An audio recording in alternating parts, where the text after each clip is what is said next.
Hey Cowboys fans, you are not going to believe what's going on with our Dallas Cowboys. It's just one bombshell after another, and only the people who are really tuned in with us are going to get all the raw, unfiltered details. And trust me, some of this news could totally change the direction of the season. So, buckle up, cause the talk today is going to get super heated. But first, let me ask you something serious. Almost 90% of you who watch this channel still haven't hit that subscribe button. Come on. Help out the Boys Nation. Hit that like button too and drop a comment. I want to hear what every single one of you thinks. The more you interact, the bigger this fan-led conversation gets. Check out the mess our Cowboys just stepped in. Maisie Smith, you know him. First round pick back in 23, 26th overall pick. The guy we thought was going to anchor our defensive line for years. He's a ghost out there, inactive for 2 straight weeks, just watching the games. And now the trade whispers are starting. And this ain't just fan fiction either. It's out there on Bleacher Report. Big-time analysts putting Smith's name in the top 10 on the trade block list. And here's the part that stings. The 2 teams that keep popping up are the Lions and Steelers. But the hottest rumor is Detroit.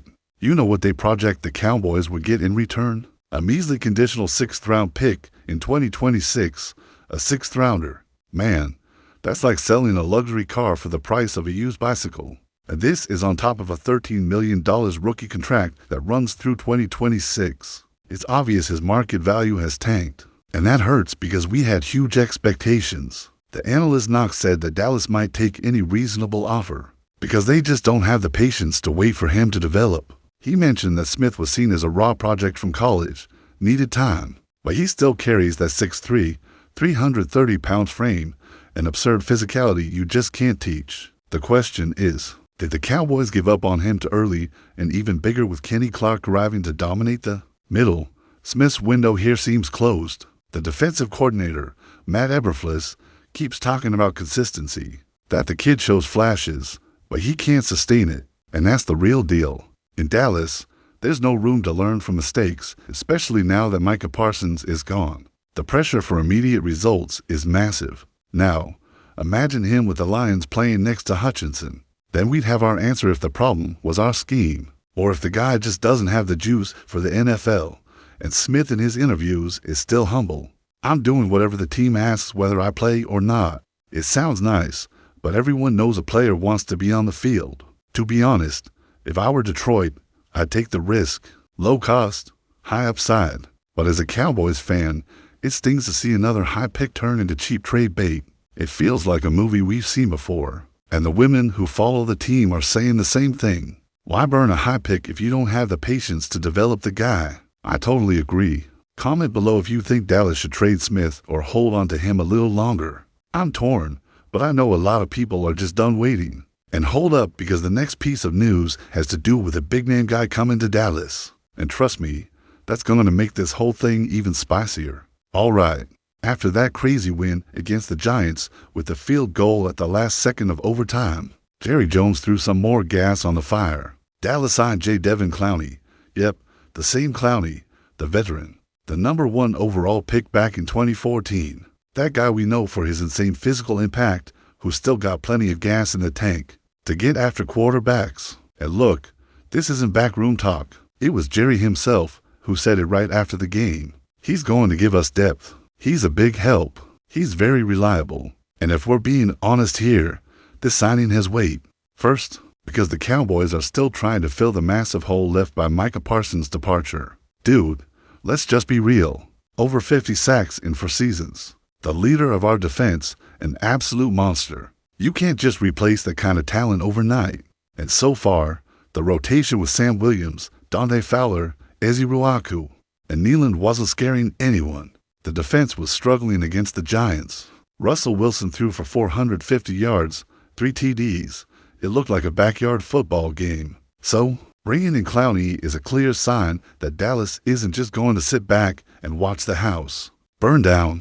Clowney is 32 years old, but he's still productive. Last season, even on a chaotic Carolina team, he had 5.5 sacks in 14 games. 2 years before that in Baltimore, he had 9.5. He's not the same dominant young guy he was a decade ago, but he knows how to pressure. He knows how to stop the run. And just his name commands respect. The problem is his contracts lately have been year-long rentals in and out. So, no one knows if Dallas signed him to a short deal or took a bigger risk. Either way, it doesn't seem like a long-term investment. And that's where the emotional part comes in. This team can't afford to just have promises. The fans, the guys at the bar, the women who follow the team religiously, everyone is demanding a solid defense because the offense put up points. Dak managed to hold it together. Aubrey nailed the heroic 65 yards kick to go to overtime, then another one to win it. But if the defense keeps giving up 500 yards a game, no one's heart can handle it. And it was cool to see Schottenheimer, the rookie coach, get his first win right there at the limit. A hard-fought one. The guy even said, "A nice way to win your first game, but we made a lot of mistakes." He's right. An epic win, but full of flaws. So, Clowney arrives almost as a band-aid, but also as a message. We're still thinking about a championship. Now, can Clowney hold it down without becoming a disappointment? The age is a factor, but his experience might keep the ship steady until the rest of the group figures it out. Comment below if you're a fan of this signing and pay attention, because the next bombshell involves a possible trade that could shake up the defense even more. And honestly, this one's going to get way more discussion than today's. Now, hold on to your seats because this is about to get heated. The Cowboys' defense might be on the verge of getting a huge boost in the secondary. And the name on the radar is Greg Newsome, the Browns' corner. Yep, the same guy who since his first-round draft in Cleveland has shown the talent to be a legit starter. And let's be real, if Dallas wants to compete for a title, they need to fix the secondary. Now, look at what happened against the Giants. Russell Wilson looked like he was playing a 7-on-7 practice. The dude completed 30 of 41 passes for 450 yards and 3 touchdowns. And get this, on passes 20 yards or more. He hit 7 of 9 for 260 yards, and all the TDs came from those plays. That's not a defense for a team that dreams of a Super Bowl. That's a defense for a team that prays the offense will save them in the end. And we know it.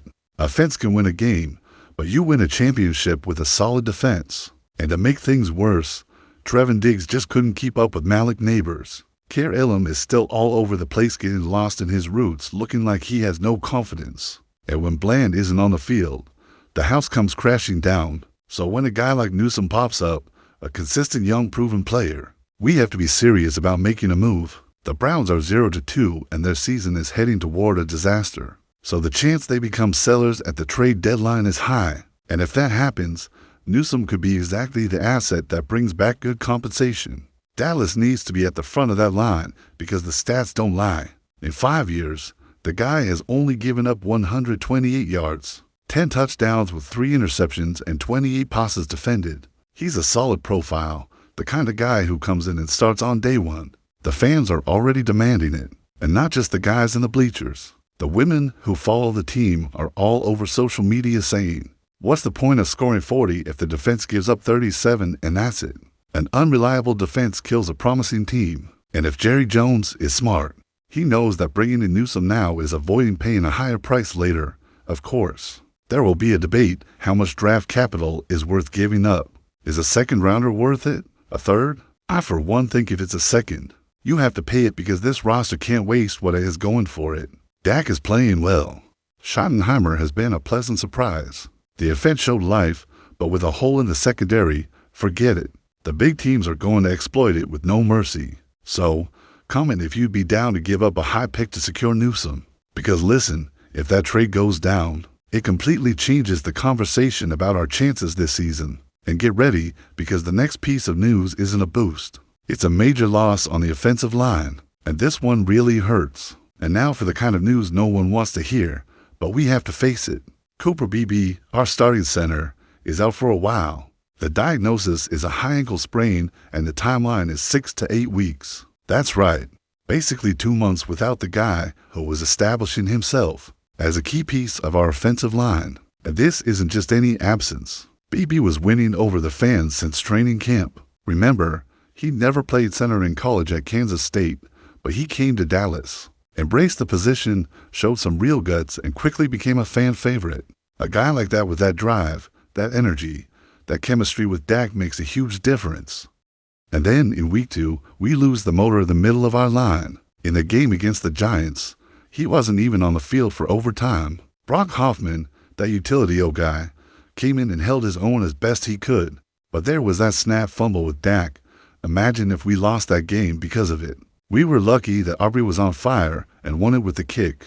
But it's a huge warning sign because when you mess with the center, you mess with the entire engine of the offense. Pass protection, blocking calls, inside runs, everything. Now, of course, the positive side is that BB isn't out for the season. He should be back in the second half if he recovers well. But the hole until then is massive. And even though Dallas has added depth to the O-line recently, no backup gives us the same confidence that BB was. The offensive line, which wasn't perfect to begin with, is going to be tested every single week. And the truth is, this news felt like a bucket of cold water after the emotion of overtime. We were celebrating an epic win, Clowney arriving, trade rumors getting us hyped, and out of nowhere, boom, we lose our starting center. A fan never gets any peace. And if you think I'm overreacting, just think about it. Without a solid line, Dak suffers. The run game stalls and the defense gets back on the field tired. It's a domino effect. The women who follow the team are also all over social media with it. Every time we start to believe something like this happens, and you can't argue with that.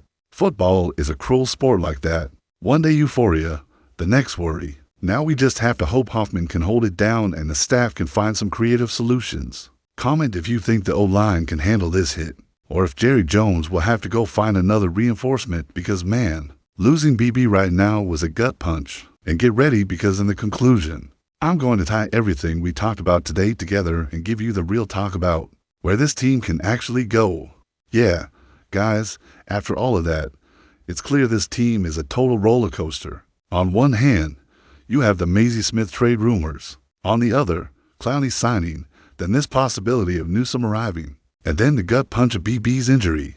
It's an absolute whirlwind. But I got to say, even with all the ups and downs, the star is still shining bright. And we're going to keep pushing, rooting for them, and believing together. So, drop a comment.